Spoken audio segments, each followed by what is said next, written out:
ಅರೇ ಅಣ್ಣ, ನಾನಿಲ್ಲಿ ಬರೀ ಸಂಬಂಧ ತಂದಿಲ್ಲ, ನಿಮ್ಮ ಮೀರಾಳಿಗಾಗಿ ಖಜಾನೆಯನ್ನೇ ತಂದಿದ್ದೇನೆ.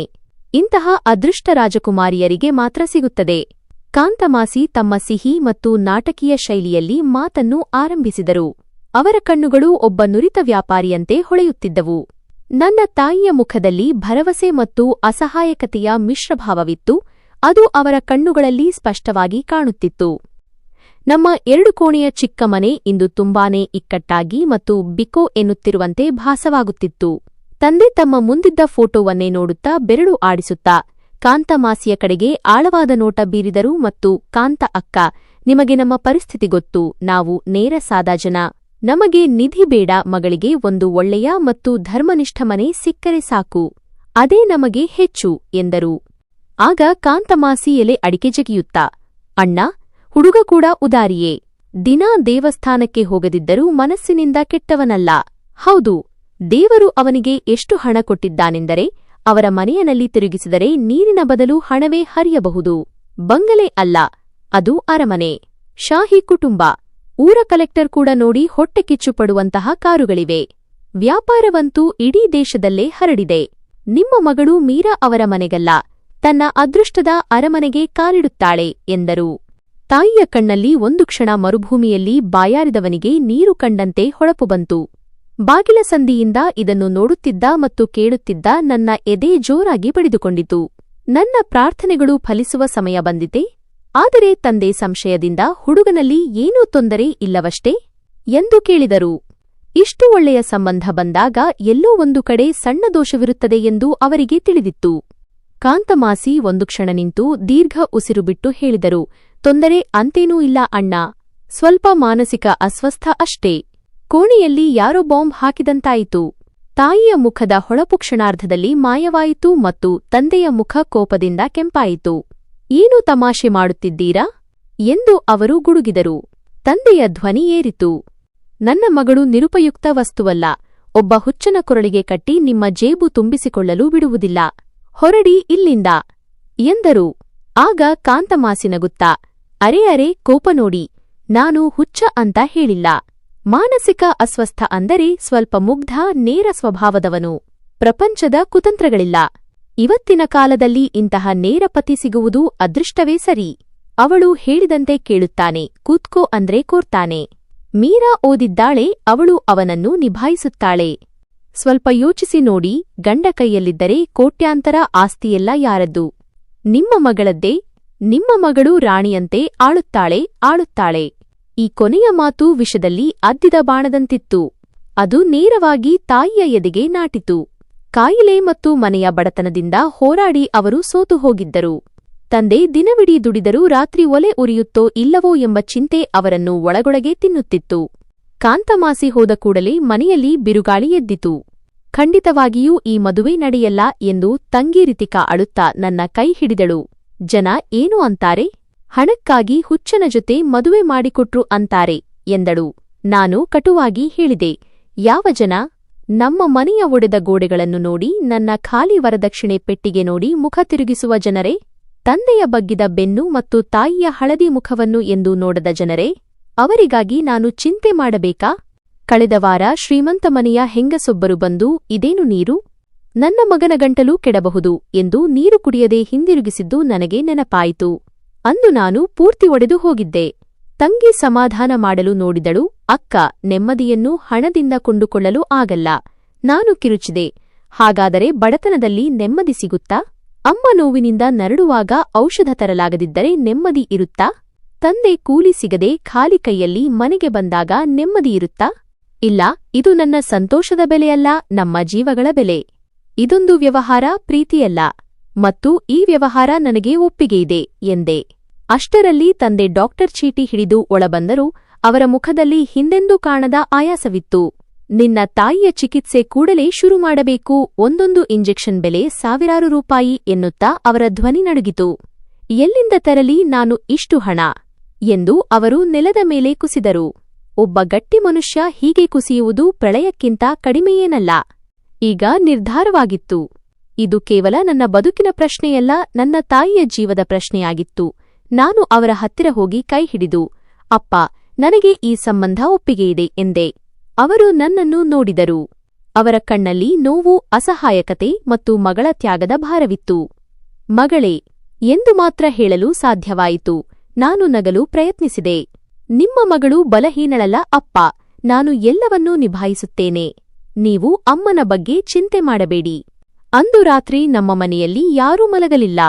ಕಣ್ಣೀರು ಮತ್ತು ಬಿಕ್ಕಳಿಕೆಗಳ ನಡುವೆ ನನ್ನ ಜೀವನದ ಅತಿದೊಡ್ಡ ಒಪ್ಪಂದ ನಡೆದಿತ್ತು.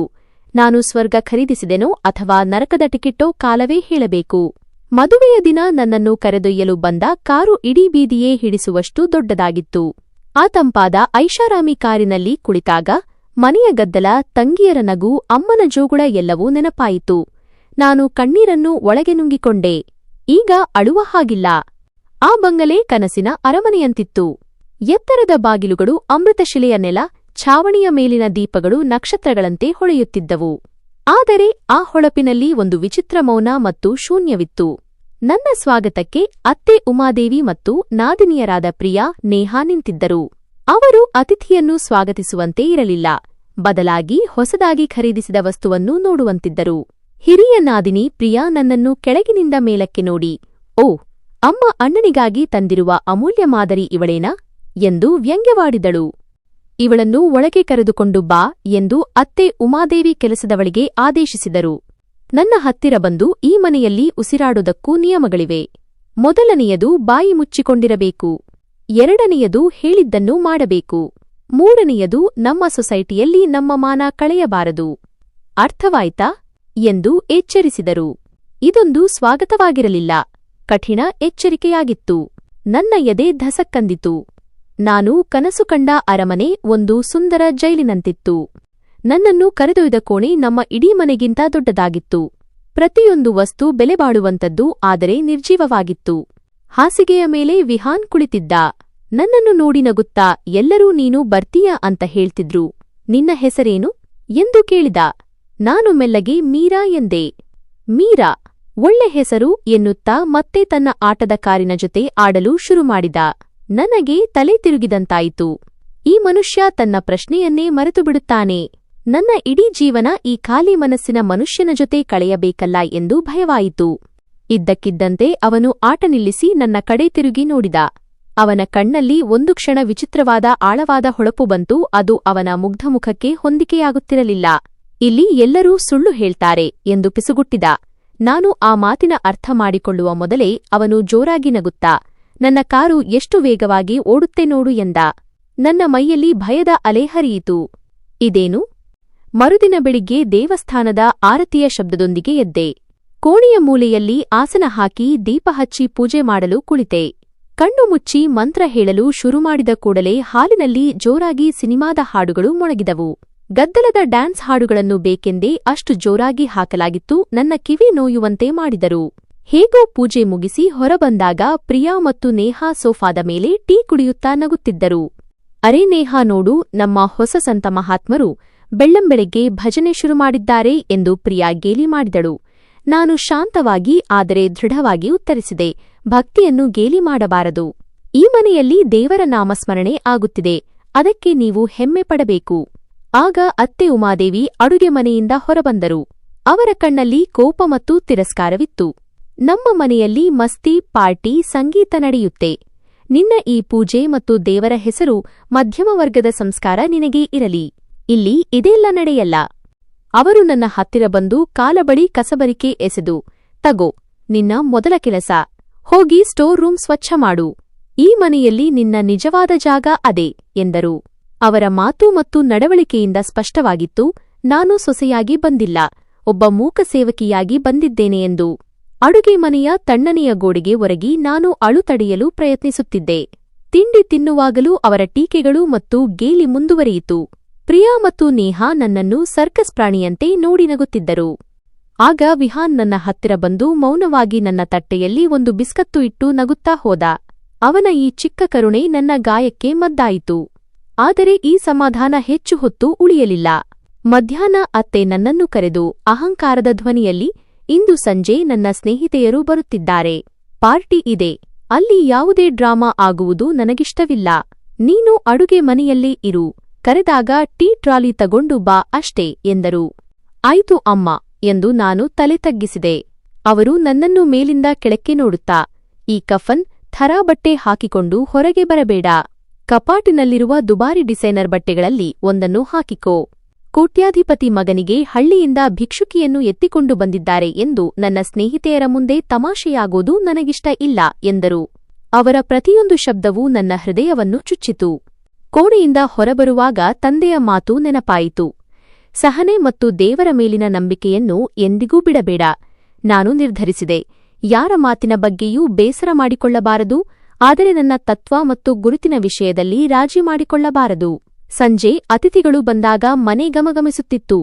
ನಾನು ನನ್ನ ಸಾಧಾರಣ ಮತ್ತು ಮೈಮುಚ್ಚುವ ಬಟ್ಟೆ ಧರಿಸಿ ಅಡುಗೆ ಮನೆಯಲ್ಲಿ ಬ್ಯೂಸಿಯಾಗಿದ್ದೆ. ಸ್ವಲ್ಪ ಸಮಯದ ನಂತರ ನನ್ನನ್ನು ಕರೆದರು. ನಾನು ಟೀ ಮತ್ತು ತಿಂಡಿಯ ಟ್ರಾಲಿ ತೆಗೆದುಕೊಂಡು ಹಾಲಿಗೆ ಹೋದೆ. ನಾನು ಒಳಗೆ ಹೋದ ಕೂಡಲೇ ಮಾತುಕತೆ ನಿಂತಿತು. ಸುಮಾರು 20 ಜನವರಿ ಮಹಿಳೆಯರು ಬೆಲೆಬಾಳುವ ಬಟ್ಟೆ ಮತ್ತು ಒಡವೆಗಳನ್ನು ಧರಿಸಿದ್ದರು. ನನ್ನನ್ನು ಅವರು ಬೇರೆ ಗ್ರಹದಿಂದ ಬಂದವಳಂತೆ ನೋಡುತ್ತಿದ್ದರು.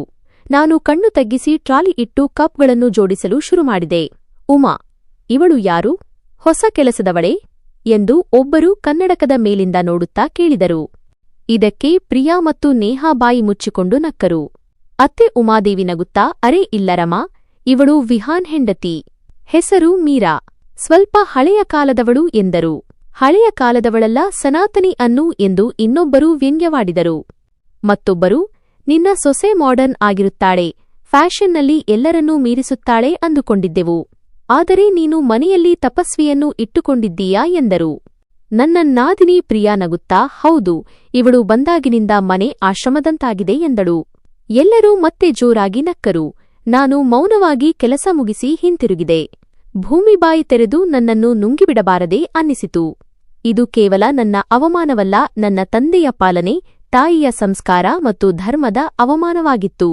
ಅಡುಗೆ ಮನೆಗೆ ಹೋದ ಕೂಡಲೇ ನಾನು ಜೋರಾಗಿ ಅತ್ತೆ. ಹಣಕ್ಕಾಗಿ ನಾನು ಇದೆಲ್ಲವನ್ನೂ ಒಪ್ಪಿಕೊಂಡಿದ್ದೆ.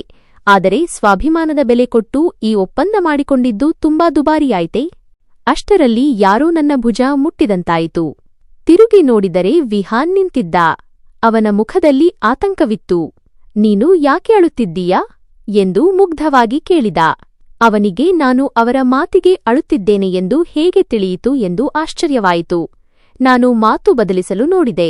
ಆದರೆ ಅವನು ವಿಚಿತ್ರ ಧ್ವನಿಯಲ್ಲಿ ನೀನು ಅವರ ಮಾತುಗಳನ್ನು ಕೇಳಬೇಡ ಎಂದ.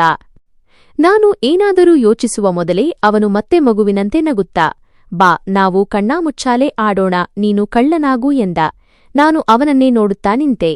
ಈ ಮನುಷ್ಯ ಒಂದು ಒಗಟಿನಂತಿದ್ದ. ಒಂದು ಕ್ಷಣ ಮುಗ್ಧ ಮಗುವಿನಂತೆ, ಮರುಕ್ಷಣವೇ ಅವನ ಮಾನಸಿಕ ಸ್ಥಿತಿಗೆ ಸಂಬಂಧವೇ ಇಲ್ಲದ ಮಾತುಗಳು.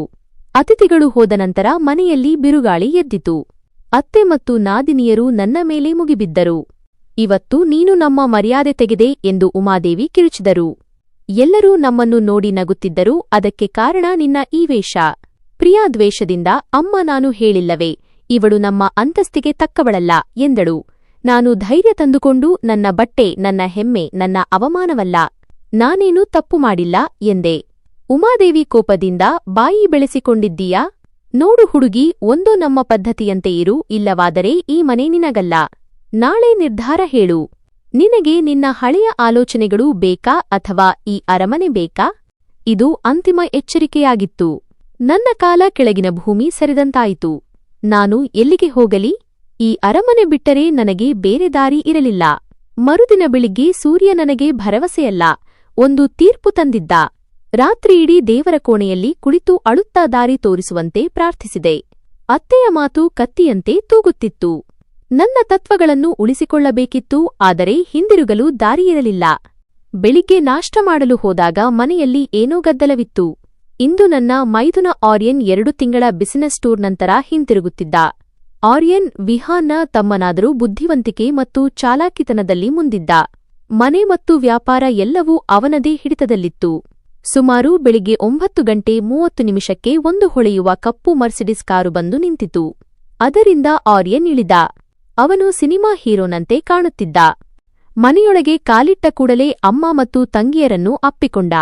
ತಲೆಗೆ ಸೆರಗು ಹಾಕಿ ಮೂಲೆಯಲ್ಲಿ ನಿಂತಿದ್ದ ನನ್ನ ಮೇಲೆ ಅವನ ಕಣ್ಣು ಬಿದ್ದಾಗ ಅಸಹ್ಯದ ಭಾವ ಮೂಡಿತು.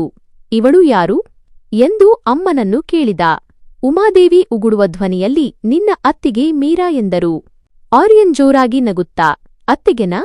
ಅಮ್ಮ ನಿಜವಾಗ್ಲೂ ಅಣ್ಣನಿಗೆ ಇವಳೇ ಸಿಕ್ಕಿದ್ಲಾ? ಮನೆಯಲ್ಲಿ ಕೆಲಸದವಳ ಕೊರತೆ ಇತ್ತು ಅನ್ಸುತ್ತೆ ಎಂದ. ಅವನ ಮಾತಿಗೆ ಪ್ರಿಯಾ ಮತ್ತು ನೇಹಾ ನಕ್ಕರು.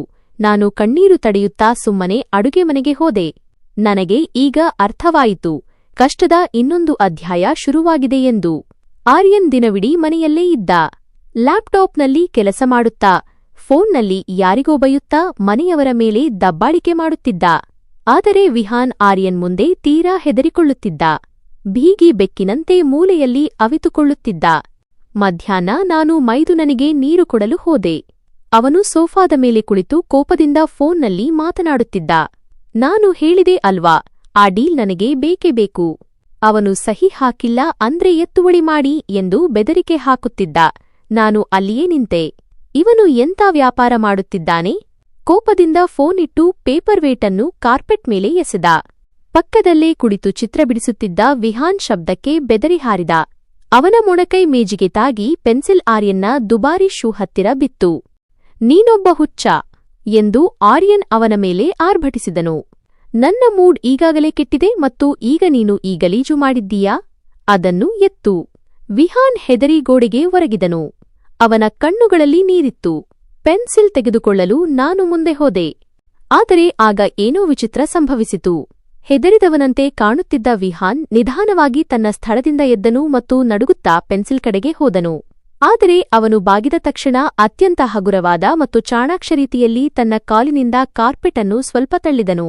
ಈ ಚಲನೆ ಎಷ್ಟು ಚಿಕ್ಕದಾಗಿತ್ತು ಮತ್ತು ವೇಗವಾಗಿತ್ತು ಎಂದರೆ ಬಹುಶಃ ಯಾರೂ ಗಮನಿಸಿರಲಿಕ್ಕಿಲ್ಲ. ಆದರೆ ನಾನು ಎದುರು ನಿಂತಿದ್ದೆ ಮತ್ತು ನನ್ನ ದೃಷ್ಟಿ ಅವನ ಮೇಲೆಯೇ ಇತ್ತು. ಅವನ ಕಾಲಿನ ಒದೆತದಿಂದ ಕಾರ್ಪೆಟ್ನಲ್ಲಿ ಒಂದು ಮಡಿಕೆ ಉಂಟಾಯಿತು ಮತ್ತು ಆರ್ಯನ್ನ ಕಾಲಿನ ಬಳಿ ಇರಿಸಲಾಗಿದ್ದ ಅವನು ಕೆಲಸ ಮಾಡುತ್ತಿದ್ದ ಒಂದು ಪ್ರಮುಖ ಫೈಲ್ ಜಾರಿ ಸೋಫಾದ ಕೆಳಗೆ ಹೋಯಿತು. ಆರ್ಯನ್ ತನ್ನ ಫೋನ್ ಕರೆಗಳಲ್ಲಿ ಎಷ್ಟು ನಿರತನಾಗಿದ್ದನೆಂದರೆ ಅವನಿಗೆ ಅದು ತಿಳಿಯಲೇ ಇಲ್ಲ. ವಿಹಾನ್ ಪೆನ್ಸಿಲ್ ತೆಗೆದುಕೊಂಡನು. ನನ್ನ ಮೇಲೆ ಒಂದು ನೋಟ ಬೀರಿದನು. ಅದು ಕೇವಲ ಒಂದು ಕ್ಷಣ ಅವನ ಮುಖದ ಮೇಲೆ ಬಂದು ಕಣ್ಮರೆಯಾದ ನೋಟವಾಗಿತ್ತು. ಆ ನೋಟದಲ್ಲಿ ಭಯವಿರಲಿಲ್ಲ, ಬದಲಿಗೆ ವಿಚಿತ್ರವಾದ ತಿಳುವಳಿಕೆ ಮತ್ತು ಆಳವಿತ್ತು. ನಂತರ ಅವನು ತನ್ನ ಜಾಗಕ್ಕೆ ಹಿಂತಿರುಗಿ ಮೌನವಾಗಿ ಬಣ್ಣ ತುಂಬಲು ಪ್ರಾರಂಭಿಸಿದನು. ನನ್ನ ಎದೆ ಬಡಿತ ನಿಂತಂತಾಯಿತು. ಇದೇನು? ಇದು ಕೇವಲ ಕಾಕತಾಳೀಯವೇ ಅಥವಾ ಆಲೋಚಿಸಿ ಮಾಡಿದ ಯೋಜನೆಯೇ? ಅವನು ಫೈಲನ್ನು ಬಚ್ಚಿಟ್ಟ ರೀತಿ ಯಾವ ಮುಗ್ಧ ಅಥವಾ ಬುದ್ಧಿಹೀನ ಮಗುವಿನ ಕೆಲಸವಾಗಿರಲು ಸಾಧ್ಯವಿಲ್ಲ. ನನ್ನ ತಲೆಯಲ್ಲಿ ಸ್ಫೋಟವಾದಂತಾಯಿತು. ಈ ಮನೆಯಲ್ಲಿ ಪ್ರತಿಯೊಬ್ಬರೂ ಒಂದು ಪಾತ್ರವನ್ನು ನಿರ್ವಹಿಸುತ್ತಿದ್ದಾರೆ. ಪ್ರತಿಯೊಂದರ ಮೇಲೂ ಒಂದು ಮುಖವಾಡವಿದೆ. ಆದರೆ ಅತ್ಯಂತ ಅಪಾಯಕಾರಿ ಮುಖವಾಡ ಬಹುಶಃ ಅವನ ಮುಖದ ಮೇಲೆಯೇ ಇತ್ತು. ಯಾರನ್ನು ನಾನು ಇಲ್ಲಿಯವರೆಗೆ ಅತ್ಯಂತ ಮುಗ್ಧ ಎಂದು ತಿಳಿದಿದ್ದೆನೋ ಅವರ ಮೇಲೆ. ಆ ರಾತ್ರಿ ನನ್ನ ಜೀವನದ ಅತ್ಯಂತ ಅಶಾಂತಿಯ ರಾತ್ರಿಯಾಗಿತ್ತು. ನಾನು ಹಾಸಿಗೆಯಲ್ಲಿ ಹೊರಳಾಡುತ್ತಿದ್ದೆ ಮತ್ತು ಮತ್ತೆ ಮತ್ತೆ ನನ್ನ ಕಣ್ಣುಗಳ ಮುಂದೆ ಅದೇ ದೃಶ್ಯ ಬರುತ್ತಿತ್ತು. ವಿಹಾನ್ನ ಕಾಲು ಕಾರ್ಪೆಟ್ನ ಮಡಿಕೆ ಮತ್ತು ಸೋಫಾದ ಕೆಳಗೆ ಅಡಗಿದ ಫೈಲ್. ಇದು ಯಾವುದೇ ಕಾಕತಾಳೀಯವಾಗಿರಲಿಲ್ಲ. ಇದು ತೀಕ್ಷ್ಣವಾದ ಮೆದುಳಿನಿಂದ ಆಡಿದ ಚದುರಂಗದ ನಡೆಯಾಗಿತ್ತು. ಮತ್ತು ಈ ಆಟದಲ್ಲಿ ನಾನು ಒಬ್ಬ ತಿಳುವಳಿಕೆಯುಳ್ಳ ಆಟಗಾರನ ಹೆಂಡತಿಯಾಗಿರಲಿಲ್ಲ, ಬದಲಿಗೆ ಒಬ್ಬ ದಾಳದ ಹೆಂಡತಿಯಾಗಿದ್ದೆ. ನನ್ನ ಮನಸ್ಸಿನಲ್ಲಿ ಸಾವಿರಾರು ಪ್ರಶ್ನೆಗಳು ಏಳುತ್ತಿದ್ದವು. ವಿಹಾನ್ನ ಮಾನಸಿಕ ಕಾಯಿಲೆ ಕೇವಲ ನಾಟಕವಾಗಿದ್ದರೆ ಅವನು ನಿಜವಾಗಿಯೂ ಯಾರು? ಅದರ ಹಿಂದೆ ಅಡಗಿರುವ ಮುಖವು ಮಿತ್ರನದ್ದೇ ಅಥವಾ ಶತ್ರುವಿನದ್ದೇ? ಅವನು ಕೂಡ ಈ ಸೆರೆಮನೆಯ ಕೈದಿಯೇ ಅಥವಾ ಈ ಇಡೀ ಆಟದ ದೊಡ್ಡ ಆಟಗಾರನೇ? ಅವನ ಮುಗ್ಧ ಮಾತುಗಳು, ಮಕ್ಕಳಂತಹ ವರ್ತನೆಗಳು ಮತ್ತು ನಂತರ ಇದ್ದಕ್ಕಿದ್ದಂತೆ ಅವನ ಕಣ್ಣುಗಳಲ್ಲಿ ಮೂಡುವ ಆ ಆಳವಾದ ನೋಟ ಎಲ್ಲವನ್ನೂ ತಿಳಿದಿರುವ ತಿಳುವಳಿಕೆ. ನಾನು ಸುಳಿಯಲ್ಲಿ ಸಿಲುಕಿದಂತೆ ನನಗೆ ಅನಿಸಿತು. ಈಗ ನಾನು ವಿಹಾನ್ನನ್ನು ಕರುಣೆಯಿಂದಲ್ಲ, ಬದಲಿಗೆ ಒಬ್ಬ ಗೂಢಚಾರನ ದೃಷ್ಟಿಯಿಂದ ನೋಡುತ್ತೇನೆ ಎಂದು ನಾನು ನಿರ್ಧರಿಸಿದೆ. ಮರುದಿನ ಬೆಳಿಗ್ಗೆ ನಾನು ಎದ್ದಾಗ ಮನೆಯಲ್ಲಿ ಬಿರುಗಾಳಿ ಎದ್ದಿತ್ತು. ಆರ್ಯನ್ ಸಿಂಹದಂತೆ ಅತ್ತಿಂದಿತ್ತ ಅಲೆದಾಡುತ್ತಿದ್ದನು. ಆ ಫೈಲ್ ಅವನ ಪಾಲಿಗೆ ಜೀವನ ಮತ್ತು ಸಾವಿನ ಪ್ರಶ್ನೆಯಾಗಿತ್ತು. ಅವನು ಮನೆಯ ಪ್ರತಿಯೊಬ್ಬ ಕೆಲಸಗಾರನ ಮೇಲೂ ಪ್ರಾಣಿಯಂತೆ ಕೂಗಾಡುತ್ತಿದ್ದನು. ಎಲ್ಲಿದೆ ಫೈಲ್? ರಾಮು ಕಾಕಾ ಭೂಮಿ ಬಾಯ್ಬಿಟ್ಟಿತೆ ಅಥವಾ ಆಕಾಶ ನುಂಗಿತೆ? ಸತ್ಯ ಹೇಳು. ಇಲ್ಲದಿದ್ದರೆ ಇಂದು ನಿಮ್ಮ ಕೆಲಸ ಮತ್ತು ಪಿಂಚಣಿ ಎರಡಕ್ಕೂ ಕೊನೆಯ ದಿನವಾಗುತ್ತದೆ. ಸಾಹೇಬ್ರೇ, ನನಗೇನೂ ಗೊತ್ತಿಲ್ಲ ಎಂದು ವೃದ್ಧ ನೌಕರ ಕೈಮುಗಿದು ನಡುಗುತ್ತಿದ್ದನು. ಗೊತ್ತಿಲ್ಲವೇ? ಆರ್ಯನ್ ಹತ್ತಿರದಲ್ಲಿದ್ದ ದೊಡ್ಡ ಹೂದಾನಿಯನ್ನು ಜೋರಾಗಿ ಎತ್ತಿ ನೆಲಕ್ಕೆ ಅಪ್ಪಳಿಸಿದನು.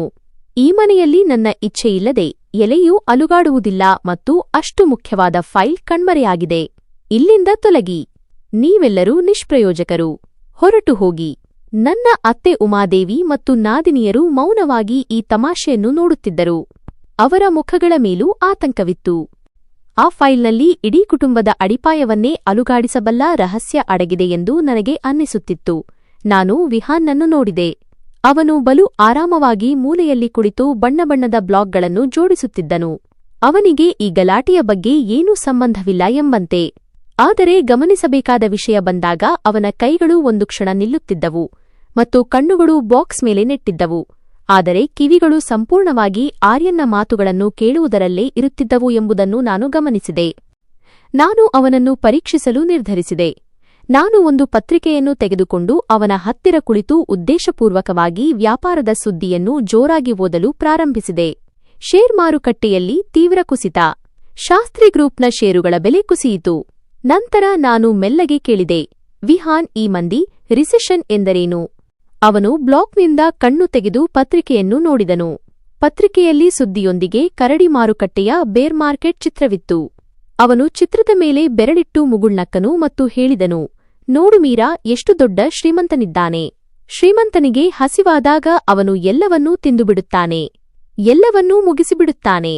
ಇದು ಮಗುವಿನಂತಹ ಉತ್ತರವಾಗಿತ್ತು. ಆದರೆ ಸ್ಟಾಕ್ ಮಾರ್ಕೆಟ್ನ ಕುಸಿತದ ಅತ್ಯಂತ ಉತ್ತಮ ಮತ್ತು ಭಯಾನಕ ವಿವರಣೆಯೂ ಆಗಿತ್ತು. ನನ್ನ ದೇಹದಲ್ಲಿ ಭಯದ ಅಲೆಯೊಂದು ಹರಿಯಿತು. ನನ್ನ ಸಂಶಯ ನಂಬಿಕೆಯಾಗಿ ಬದಲಾಗಿತ್ತು. ಅವನು ಕೇವಲ ನಾಟಕವಾಡುತ್ತಿರಲಿಲ್ಲ, ಜೊತೆಗೆ ಅತ್ಯಂತ ಅಪಾಯಕಾರಿಯಾಗಿದ್ದನು. ಅದೇ ಸಂಜೆ ನಾನು ಅಡುಗೆ ಮನೆಯಿಂದ ನನ್ನ ಕೋಣೆಯ ಕಡೆಗೆ ಹೋಗುತ್ತಿದ್ದಾಗ ನನ್ನ ಮೈದುನ ಆರ್ಯನ್ ನನ್ನನ್ನು ಮೊಗಸಾಲೆಯಲ್ಲಿ ತಡೆದನು. ಅವನ ಕಣ್ಣುಗಳು ಅಮಲಿನಲ್ಲಿ ಕೆಂಪಾಗಿದ್ದವು ಮತ್ತು ಮುಖವು ಸಂಶಯದಿಂದ ತುಂಬಿತ್ತು.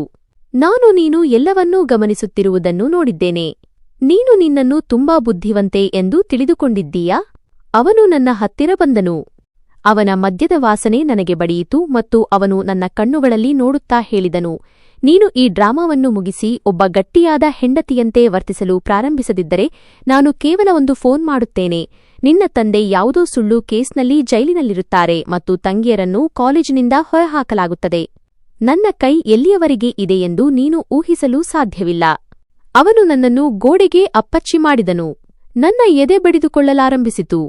ಆದ್ದರಿಂದ ನಿರ್ಧರಿಸು, ನನ್ನ ಮಾತು ಕೇಳುತ್ತೀಯಾ ಅಥವಾ ನಿನ್ನ ಕುಟುಂಬದ ವಿನಾಶವನ್ನು ನೋಡುತ್ತೀಯಾ? ಅವನು ಕೈ ಚಾಚಿದ ತಕ್ಷಣ ನಮ್ಮ ಕೋಣೆಯಿಂದ ಏನೋ ಒಡೆಯುವ ಜೋರಾದ ಶಬ್ದ ಬಂತು. ಕ್ರ್ಯಾಕ್ ಮತ್ತು ವಿಹಾನ್ನ ಎದೆ ಒಡೆಯುವ ಚೀರಾಟ ಕೇಳಿಸಿತು. ನನ್ನ ಅತ್ಯಂತ ಪ್ರಿಯವಾದ ಆಟಿಕೆ ಮುರಿದು ಹೋಯಿತು. ಆರ್ಯನ್ ಬೆಚ್ಚಿಬಿದ್ದು, ಛೇ, ಈ ಪಾಪಿಯ ಮೇಲೆ.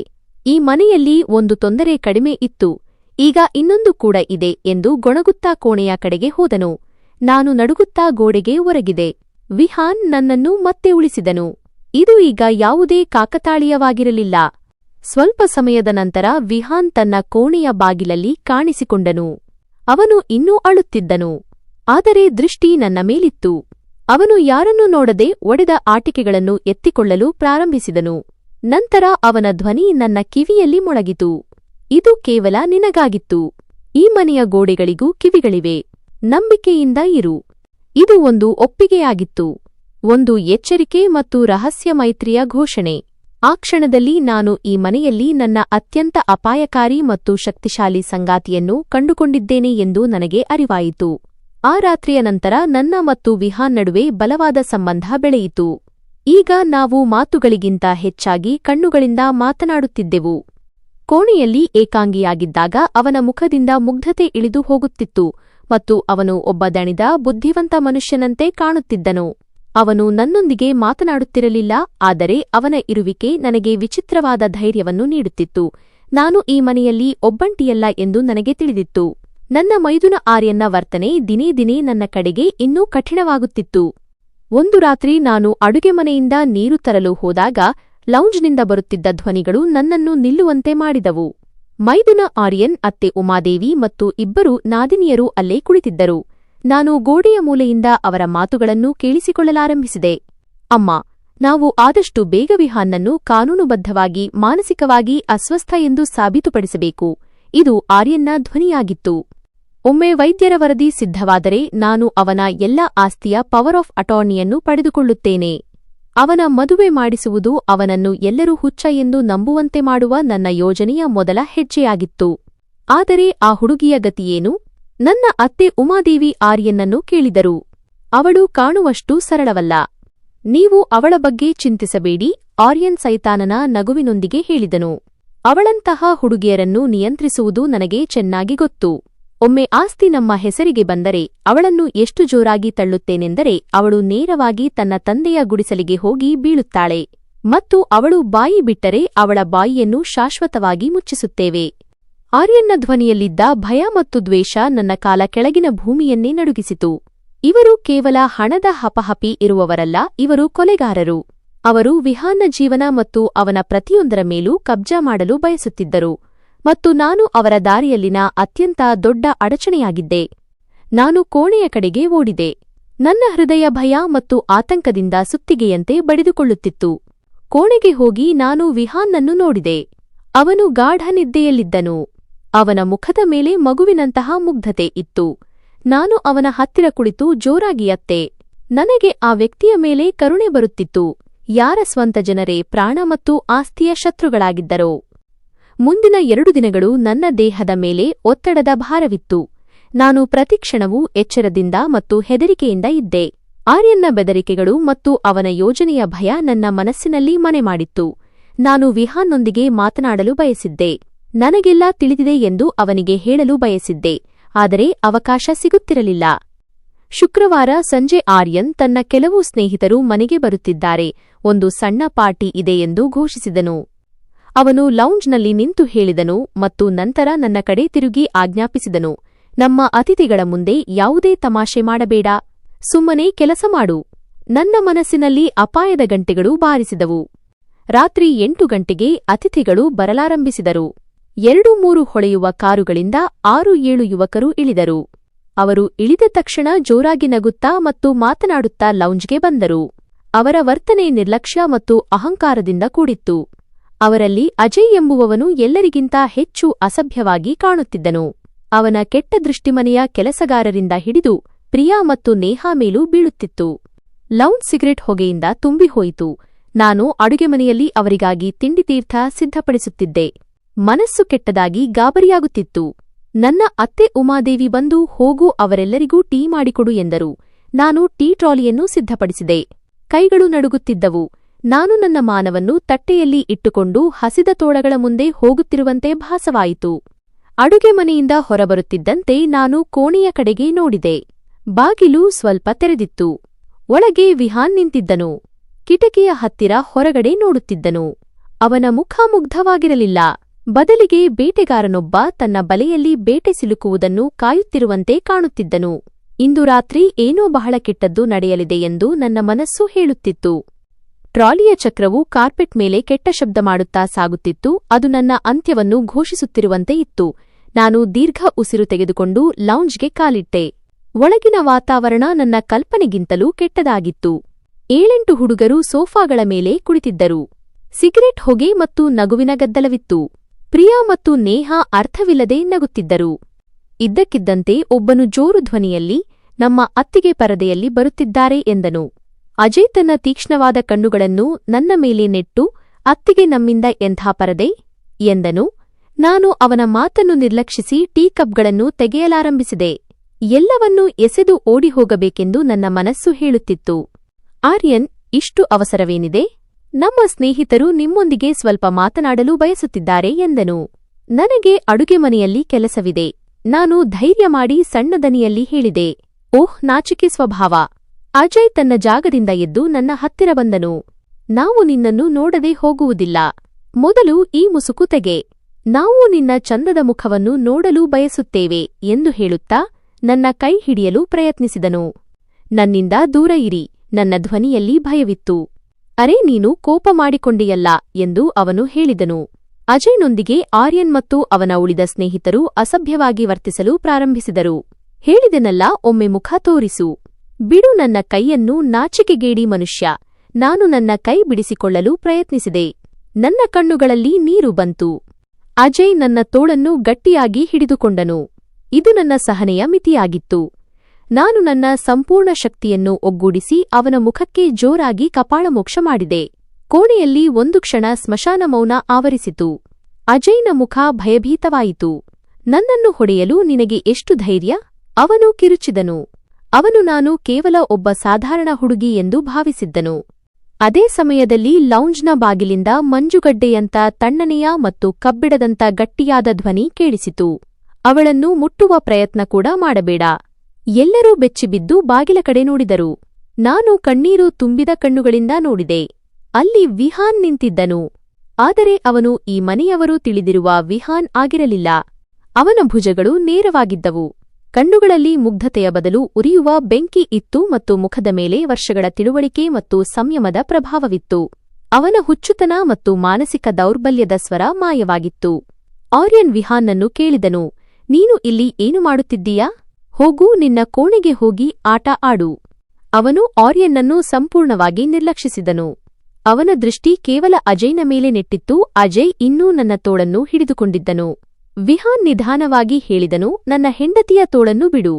ಅವನ ಧ್ವನಿಯಲ್ಲಿ ಅಂತಹ ಗಂಭೀರತೆ ಮತ್ತು ಭಯವಿತ್ತು ಅಂದರೆ ಅಜಯ್ ತಕ್ಷಣ ನನ್ನ ತೋಳನ್ನು ಬಿಟ್ಟನು. ಅವನಿಗೆ ಕರೆಂಟ್ ಶಾಕ್ ಹೊಡೆದಂತೆ ಆಗಿತ್ತು. ವಿಹಾನ್ ನಿಧಾನವಾಗಿ ಕೋಣೆಯ ಮಧ್ಯಕ್ಕೆ ಬಂದನು. ಅವನ ನಡಿಗೆಯಲ್ಲಿ ವಿಚಿತ್ರವಾದ ಶಕ್ತಿ ಮತ್ತು ಆತ್ಮವಿಶ್ವಾಸವಿತ್ತು. ಅವನು ನೇರವಾಗಿ ಆರ್ಯನ್ನ ಎದುರು ನಿಂತನು. ನೀವು ಜನರು ಏನಂದುಕೊಂಡಿದ್ದಿರಿ? ವಿಹಾನ್ನ ಧ್ವನಿ ನಿಧಾನವಾಗಿದ್ದರೂ ಸಿಂಹದ ಘರ್ಜನೆಗಿಂತ ಭಯಂಕರವಾಗಿತ್ತು. ನಾನು ಹುಚ್ಚನಲ್ಲ, ಮೂರ್ಖನಲ್ಲ. ನಿಮ್ಮ ಪ್ರತಿಯೊಂದು ನಡೆ ಮತ್ತು ಪಿತೂರಿಯನ್ನು ನಾನು ಅರ್ಥಮಾಡಿಕೊಳ್ಳಬಲ್ಲೆ. ನಿನ್ನ ಆರೋಗ್ಯ ಸರಿಯಿದೆಯಾ? ಆರ್ಯನ್ನ ಮುಖ ಬಿಳಿಚಿಕೊಂಡಿತು. ನನ್ನ ಆರೋಗ್ಯ ಸಂಪೂರ್ಣವಾಗಿ ಸರಿಯಾಗಿದೆ, ವಿಹಾನ್ ಹೇಳಿದನು. ಮುಂದಿನ ಕ್ಷಣವೇ ಅವನು ಕೈ ಎತ್ತಿ ಆರ್ಯನ್ನ ದವಡೆಗೆ ಜೋರಾಗಿ ಗುದ್ದಿದನು. ಕೋಣೆಯಲ್ಲಿ ಗೊಂದಲ ಉಂಟಾಯಿತು. ವಿಹಾನ್ ಆರ್ಯನ್ನನ್ನು ಹಿಡಿದು ಮನಬಂದಂತೆ ಹೊಡೆಯಲು ಪ್ರಾರಂಭಿಸಿದನು. ನನ್ನ ಹೆಂಡತಿಯ ಗೌರವಕ್ಕೆ ಕೈ ಹಾಕಲು ನಿನಗೆ ಎಷ್ಟು ಧೈರ್ಯ? ಅವನು ಕಿರುಚುತ್ತಿದ್ದನು. ಮೊದಲು ನೀನು ನನ್ನ ಆಸ್ತಿಯನ್ನು ಕಸಿದುಕೊಳ್ಳಲು ಪ್ರಯತ್ನಿಸಿದೆ ಮತ್ತು ಈಗ ನನ್ನ ಹೆಂಡತಿಯ ಮೇಲೆ ಕೈ ಎತ್ತಿದ್ದೀಯಾ? ಆ ಸಮಯದಲ್ಲಿ ವಿಹಾನ್ ಗಾಯಗೊಂಡ ಸಿಂಹದಂತೆ ತನ್ನ ಬೇಟೆಯನ್ನು ಸೀಳುತ್ತಿದ್ದನು. ಶಬ್ದ ಕೇಳಿ ನನ್ನ ಅತ್ತೆ ಉಮಾದೇವಿ ಮತ್ತು ನಾದಿನಿಯರು ಓಡಿ ಬಂದರು. ಹೇ ಭಗವಂತ, ಇದೇನಾಗುತ್ತಿದೆ? ವಿಹಾನ್, ಬಿಡು ನನ್ನ ಮಗನನ್ನು. ಉಮಾದೇವಿ ಕಿರುಚುತ್ತಿದ್ದರು. ನಾನು ಅಲ್ಲೇ ನಿಂತಿದ್ದೆ. ಸತ್ಯದ ಆಘಾತದಲ್ಲಿ ನನ್ನ ಕಣ್ಣೀರು ಒಣಗಿ ಹೋಗಿತ್ತು. ಯಾವ ವ್ಯಕ್ತಿಯನ್ನು ನಾನು ನನ್ನ ದೊಡ್ಡ ಹೊರೆ ಎಂದು ತಿಳಿದಿದ್ದೆನೋ ಅವನು ನನ್ನ ರಕ್ಷಕನಾಗಿ ನಿಂತಿದ್ದನು. ನಾಟಕ ಮುಗಿದಿತ್ತು ಮತ್ತು ಅಸಲಿ ಕಥೆ ಈಗ ಪ್ರಾರಂಭವಾಗಿತ್ತು. ಆರ್ಯನ್ನ ಸ್ನೇಹಿತರು ಅವನನ್ನು ಪ್ರಜ್ಞಾಹೀನ ಸ್ಥಿತಿಯಲ್ಲಿ ಎತ್ತಿಕೊಂಡು ದೆವ್ವದಂತೆ ಮನೆಯಿಂದ ಓಡಿಹೋದರು. ಲೌಂಜ್ನಲ್ಲಿ ಈಗ ನಾವು 5 ಜನ ಮಾತ್ರ ಉಳಿದಿದ್ದೆವು. ಆರ್ಯನ್ ನೆಲದ ಮೇಲೆ ಬಿದ್ದು ನರಳುತ್ತಿದ್ದನು ಮತ್ತು ಉಮಾದೇವಿ, ಪ್ರಿಯಾ ಮತ್ತು ನೇಹಾ ಮೂವರು ವಿಹಾನ್ನನ್ನು ಹೀಗೆ ನೋಡುತ್ತಿದ್ದರು, ಯಾವುದೋ ಅಪರಿಚಿತ ವ್ಯಕ್ತಿಯನ್ನು ನೋಡಿದಂತೆ. ಅವರ ಮುಖಗಳ ಮೇಲೆ ಭಯ, ಆಶ್ಚರ್ಯ ಮತ್ತು ದಿಗಿಲು ಮಿಶ್ರಿತ ಭಾವನೆ ಇತ್ತು. ವಿಹಾನ್, ನಿನಗೆ ಹುಚ್ಚು ಹಿಡಿದಿದೆಯೇ? ಉಮಾದೇವಿ ತಡವರಿಸುತ್ತಾ ಮೌನ ಮುರಿದರು. ನೀನು ನಿನ್ನ ಸಹೋದರನ ಮೇಲೆ ಕೈ ಎತ್ತಿದೆ. ವಿಹಾನ್ ಒಂದು ವಿಷಪೂರಿತ ನಗುವಿನೊಂದಿಗೆ ಹೇಳಿದನು, ಇವನು ನನ್ನ ಸಹೋದರನಲ್ಲ ಮತ್ತು ನೀನು ನನ್ನ ತಾಯಿಯಲ್ಲ. ಇದನ್ನು ಕೇಳಿ ಆ ಮೂವರು ಮಹಿಳೆಯರ ಮುಖದಲ್ಲಿ ಬಾಂಬ್ ಸ್ಫೋಟಿಸಿದಂತಾಯಿತು. ನೀನು ಏನು ಬಡಬಡಿಸುತ್ತಿದ್ದೀಯಾ? ಉಮಾದೇವಿಯ ದನಿ ನಡುಗುತ್ತಿತ್ತು.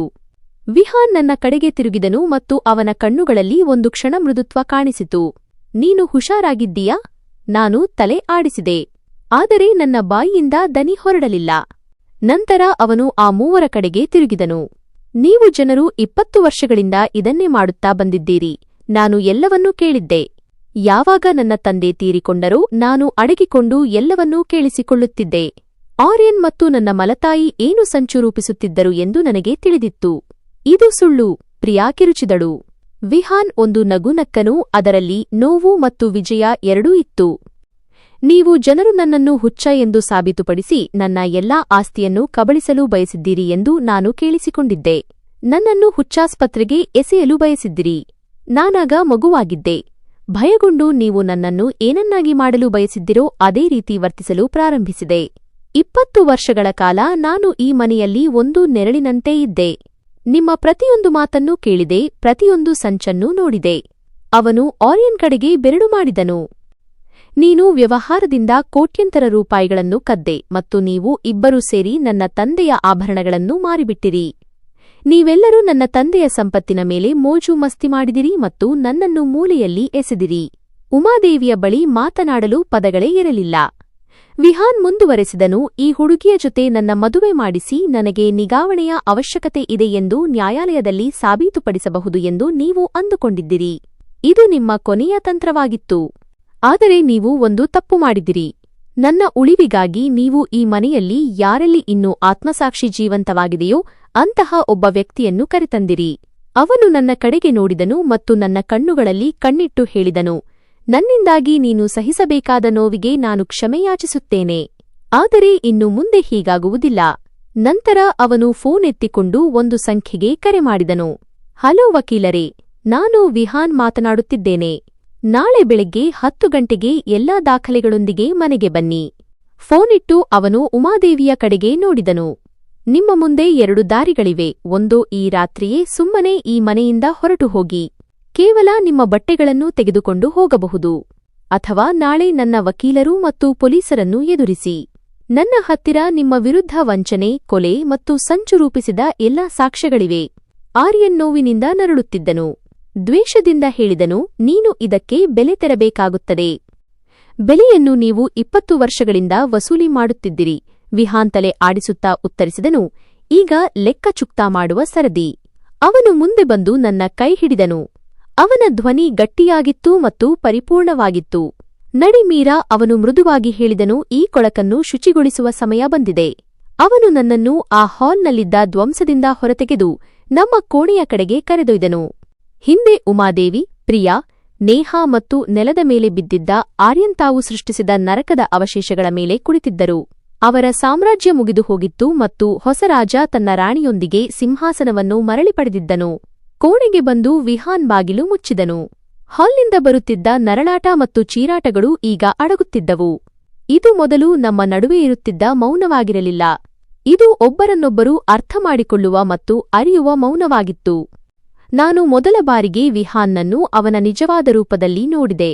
ಒಬ್ಬ ಬುದ್ಧಿವಂತ, ಅಸಹಾಯಕ ಮತ್ತು ಸೋತುಹೋದ ಮನುಷ್ಯ, ಯಾರು 20 ವರ್ಷಗಳ ಕಾಲ ನಂಬಿಕೆಯ ಮುಖವಾಡದ ಅಡಿಯಲ್ಲಿ ಏಕಾಂಗಿಯಾಗಿ ಹೊರೆಯನ್ನು ಹೊತ್ತಿದ್ದನೋ ಅವನು.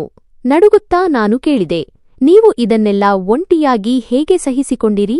ಅವನು ದೀರ್ಘವಾಗಿ ಉಸಿರು ಬಿಟ್ಟನು. 20 ವರ್ಷಗಳ ವಿಷವನ್ನು ಹೊರಹಾಕುತ್ತಿರುವಂತೆ ಅದು ಇತ್ತು. ಮನುಷ್ಯನ ಬಳಿ ಬೇರೆ ದಾರಿ ಇಲ್ಲದಿದ್ದಾಗ ಅವನು ಸಹಿಸಿಕೊಳ್ಳುವುದನ್ನು ಕಲಿತೇ ಬಿಡುತ್ತಾನೆ. ವಿಹಾನ್ ಧ್ವನಿಯಲ್ಲಿ ಆಳವಾದ ನೋವಿತ್ತು. ನನ್ನ ತಂದೆಯ ಸಾವಿನ ನಂತರ ಅವರು ಸಂಚು ಮಾಡುವುದನ್ನು ಕೇಳಿದಾಗ ನಾನಿನ್ನೂ ಮಗುವಾಗಿದ್ದೆ. ನಾನು ಯಾವಾಗಲೂ ಭಯಪಡುತ್ತಿದ್ದೆ. ನಾನು ನನ್ನ ನಿಜವಾದ ಗುರುತನ್ನು ಬಹಿರಂಗಪಡಿಸಿದರೆ ಅವರು ನನ್ನನ್ನು ಹೇಗಾದರೂ ಮಾಡಿ ದಾರಿಯಿಂದ ತೆಗೆದುಹಾಕುತ್ತಾರೆ ಎಂದು ನನಗೆ ತಿಳಿದಿತ್ತು. ಅದಕ್ಕಾಗಿಯೇ ಅವರು ನನ್ನನ್ನು ಏನನ್ನಾಗಿ ನೋಡಲು ಬಯಸಿದ್ದರೋ ಅದೇ ಆಗಲು ನಾನು ನಿರ್ಧರಿಸಿದೆ. ಒಬ್ಬ ಹುಚ್ಚ ಹುಡುಗ, ಇದೇ ನನ್ನ ಸುರಕ್ಷತಾ ಕವಚವಾಗಿತ್ತು, ನನ್ನ ಆಯುಧವಾಗಿತ್ತು. ಆದರೆ ಇದು ತುಂಬಾ ಕಷ್ಟವಾಗಿದ್ದಿರಬಹುದು. ನಾನು ಹೇಳಿದೆ. ಕಷ್ಟವೇ? ಇದು ನರಕವಾಗಿತ್ತು, ಅವನು ಹೇಳಿದನು. ಪ್ರತಿದಿನ ನನ್ನ ತಂದೆಯ ಹಂತಕರೊಂದಿಗೆ ಬದುಕುವುದು, ಅವರ ದ್ವೇಷದ ನೋಟಗಳನ್ನು ಸಹಿಸಿಕೊಳ್ಳುವುದು, ಅವರ ಟೀಕೆಗಳನ್ನು ಕೇಳುವುದು ಮತ್ತು ಆದರೂ ನಗುತ್ತಾ ಹುಚ್ಚನ ಪಾತ್ರವನ್ನು ನಿರ್ವಹಿಸುವುದು. ನಾನು ಒಳಗೊಳಗೆ ಸಾಯುತ್ತಿದ್ದೆ. ನಾನು ಕೇವಲ ಸರಿಯಾದ ಸಮಯಕ್ಕಾಗಿ ಕಾಯುತ್ತಿದ್ದೆ ಮತ್ತು ಆ ಸರಿಯಾದ ಸಮಯವನ್ನು ನೀನು ತಂದೆ. ಅವನು ನನ್ನ ಕಡೆಗೆ ನೋಡಿದನು ಮತ್ತು ಅವನ ಕಣ್ಣುಗಳಲ್ಲಿ ನಾನು ಮೊದಲ ಬಾರಿಗೆ ಕೃತಜ್ಞತೆಯನ್ನು ಕಂಡೆ.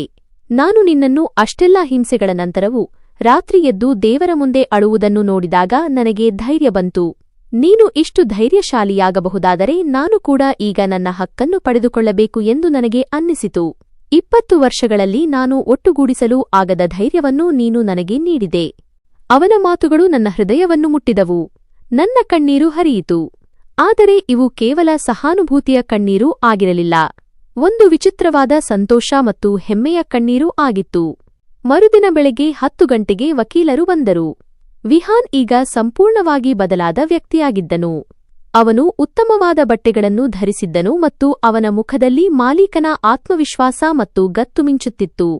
ಉಮಾದೇವಿ, ಆರ್ಯನ್ ಮತ್ತು 2 ನಾದಿನಿಯರು ಹಾಲ್ನಲ್ಲಿ ಅಪರಾಧಿಗಳಂತೆ ತಲೆ ತಗ್ಗಿಸಿ ಕುಳಿತಿದ್ದರು. ವಕೀಲರು ತಮ್ಮ ಬ್ರೀಫ್ ಕೇಸ್ನಿಂದ ಒಂದು ದಾಖಲೆಯನ್ನು ತೆಗೆಯುತ್ತಾ ಹೇಳಿದರು, ಶ್ರೀಮತಿ ಉಮಾದೇವಿ, ಸ್ವರ್ಗೀಯ ದೀಪಕ್ಜಿ ಅಂದರೆ ವಿಹಾನ್ ಅವರ ತಂದೆ ಮಾಡಿದ ಉಯಿಲಿನ ಪ್ರಕಾರ ನೀವು ಆಸ್ತಿಯ ಕೇವಲ ರಕ್ಷಕಿಯಾಗಿದ್ದಿರಿ, ಮಾಲೀಕರಲ್ಲ. ವಕೀಲರು ಪೂರ್ಣ ಆತ್ಮವಿಶ್ವಾಸದಿಂದ ಹೇಳಿದರು, ವಿಹಾನ್ ಸಾಹೇಬರು ಮೇಜರ್ ಆಗಿ ಮತ್ತು ಮಾನಸಿಕವಾಗಿ ಸ್ವಸ್ಥರಾಗಿದ್ದಾರೆ ಎಂದು ಸಾಬೀತಾದಾಗ ಎಲ್ಲ ಆಸ್ತಿ ಅವರ ಹೆಸರಿಗೆ ದಾಖಲಾಗುತ್ತದೆ ಎಂದು ಉಯಿಲಿನಲ್ಲಿ ಸ್ಪಷ್ಟವಾಗಿ ಬರೆಯಲಾಗಿದೆ. ನಮ್ಮ ಬಳಿ ವೈದ್ಯರ ವರದಿಗಳಿವೆ. ಅದು ವಿಹಾನ್ ಸಾಹೇಬರು ಸಂಪೂರ್ಣವಾಗಿ ಆರೋಗ್ಯವಾಗಿದ್ದಾರೆ ಎಂದು ಹೇಳುತ್ತದೆ. ಆರ್ಯನ್ ಕಿರುಚುತ್ತಾ ಹೇಳಿದನು, ಇದು ಸುಳ್ಳು. ಈ ವರದಿ ನಕಲಿ. ವಿಹಾನ್, ನಿನ್ನ ಸುಳ್ಳು ವಕೀಲ ಕೂಡ ನಿನ್ನಂತೆಯೇ. ವಿಹಾನ್ ಮುಗುಳ್ನಕ್ಕನು ಮತ್ತು ಹೇಳಿದನು, ಮತ್ತು ಆ ಖಾತೆಗಳು, ಇದರಲ್ಲಿ ನೀನು ಕಳೆದ 15 ವರ್ಷಗಳಿಂದ ಕಂಪನಿಯ ಹಣವನ್ನು ನಿನ್ನ ಹೆಸರಿಗೆ ವರ್ಗಾಯಿಸಿದ್ದೀಯಾ? ನನ್ನ ಬಳಿ ನಿನ್ನ ಪ್ರತಿಯೊಂದು ಮೋಸ, ಪ್ರತಿಯೊಂದು ವಂಚನೆಯ ಸಾಕ್ಷ್ಯವಿದೆ. ಬೇಕಿದ್ದರೆ ನಾವು ಈ ವಿಷಯವನ್ನು ನ್ಯಾಯಾಲಯಕ್ಕೆ ಕೊಂಡೊಯ್ಯಬಹುದು. ಅಲ್ಲಿ ಇದರ ಫಲಿತಾಂಶ ಕನಿಷ್ಠ 25 ವರ್ಷಗಳ ಜೈಲು ಶಿಕ್ಷೆಯಾಗಿರುತ್ತದೆ. ಇದನ್ನು ಕೇಳಿದ ತಕ್ಷಣ ಎಲ್ಲರ ಮುಖದ ಬಣ್ಣ ಮಾಸಿಹೋಯಿತು.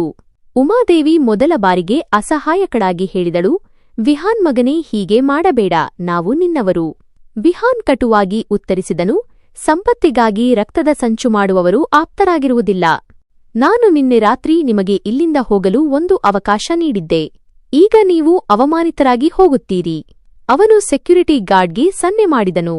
ಈ 4 ಅವರ ಕೋಣೆಗಳವರೆಗೆ ಕರೆದುಕೊಂಡು ಹೋಗಿ. ಇವರು ಕೇವಲ ತಮ್ಮ ಬಟ್ಟೆಗಳನ್ನು ತೆಗೆದುಕೊಂಡು ಹೋಗಲು ಅನುಮತಿಯಿದೆ. ಇವರ ಪ್ರತಿಯೊಂದು ಪೈಸೆ, ಪ್ರತಿಯೊಂದು ಆಭರಣ ಈ ಮನೆಗೆ ಸೇರಿದ್ದು ಮತ್ತು ಇಲ್ಲೇ ಇರುತ್ತದೆ. ಗಾರ್ಡ್ಗಳು ಮುಂದೆ ಬಂದು ಅವರನ್ನು ಹೊರಗೆ ಕರೆದುಕೊಂಡು ಹೋಗಲು ಪ್ರಾರಂಭಿಸಿದರು. ಅವರು 4 ಗೊಣಗುತ್ತಾ ಶಾಪ ಹಾಕುತ್ತಾ ಹೊರಗೆ ಬಂದರು. ಆದರೆ ಅವರನ್ನು ಕೇಳುವವರು ಯಾರೂ ಇರಲಿಲ್ಲ. ಆರ್ಯನ್ ಹೋಗುವಾಗ ದ್ವೇಷದ ಕಣ್ಣುಗಳಿಂದ ವಿಹಾನ್ನನ್ನು ನೋಡಿ ಹೇಳಿದನು, ನಾನು ನಿನ್ನನ್ನು ಸರ್ವನಾಶ ಮಾಡುತ್ತೇನೆ. ವಿಹಾನ್, ನಿನಗೆ ನನ್ನ ಬಗ್ಗೆ ಗೊತ್ತಿಲ್ಲ. ವಿಹಾನ್ ಶಾಂತವಾಗಿ ಉತ್ತರಿಸಿದನು, ನನಗೆ ನಿನ್ನ ಬಗ್ಗೆ ತುಂಬಾ ಚೆನ್ನಾಗಿ ಗೊತ್ತು. ಎಲ್ಲರೂ ಹೋದ ನಂತರ ಮನೆಯಲ್ಲಿ ಒಂದು ಆಳವಾದ ಮೌನ ಆವರಿಸಿತು. ವರ್ಷಗಳಿಂದ ಬೀಸುತ್ತಿದ್ದ ಬಿರುಗಾಳಿ ನಿಂತು ಹೋದಂತೆ ಭಾಸವಾಯಿತು. ನಾನು ಮತ್ತು ವಿಹಾನ್ ಬಾಗಿಲಲ್ಲಿ ನಿಂತು ಅವರು ಹೋಗುವುದನ್ನು ನೋಡುತ್ತಿದ್ದೆವು.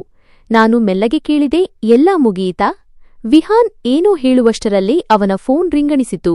ಅವನು ಫೋನ್ ಎತ್ತಿದನು. ಏನೋ ಕೇಳಿಸಿಕೊಂಡನು ಮತ್ತು ಅವನ ಮುಖ ಗಂಭೀರವಾಯಿತು. ಏನು ಹೇಳಿದಿರಿ? ಅಪಘಾತವಾಯಿತೆ? ಅವನು ಕೇಳಿದನು.